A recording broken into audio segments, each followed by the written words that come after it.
একটা প্রমাণ করার জায়গা ছিল।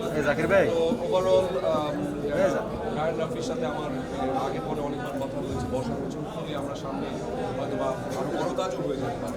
এখন টিম হয়েছে দুজনের একটা আন্ডারস্ট্যান্ডিং হয়েছে, হোপফুলি সামনে আরও ভালো কাজ হবে।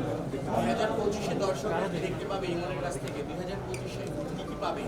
2025-এ আমার তো বেশ 2-3টা ছবি অলরেডি রেডি করা আছে।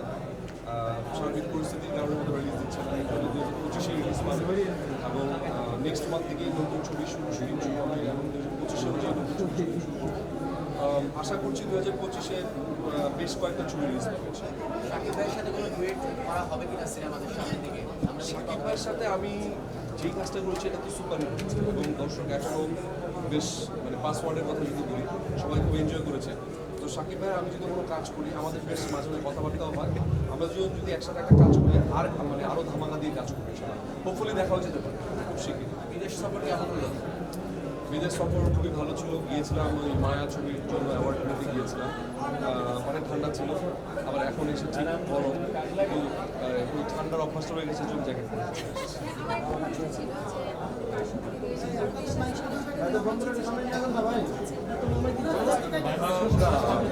এই মুহূর্তে মানে আমার ইন্ডিয়ার কয়েকজন পরিচালক আমার সাথে কথাবার্তা বলেছেন, আর তারা চাচ্ছিল আমি করি শুনি, কিন্তু তাদের সাথে এখন আমার ব্যাটে বলে কোনো কিছু মিলেনি। যদি মিলে তখন চলে যাচ্ছে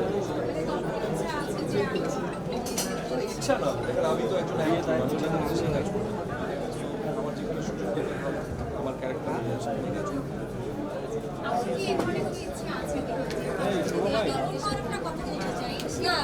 ইন্ডিয়ার সঙ্গে জয়েন্ট ভেঞ্চার কাজ করেছে সবকিছু, আরও অনেক মেগা সিরিজ করেছে, বহুলতা কাজ হয়েছে অনেক। আমি একটা ইন্টারেস্টিং কথা বলতে চাই, আমার মনে হচ্ছিল এখানে দাঁড়িয়ে এটা বলা উচিত।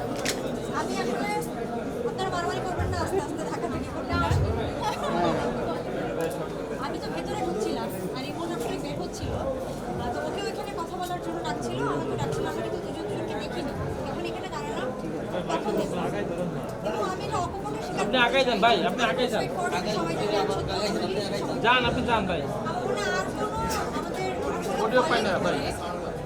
তার জন্য আমি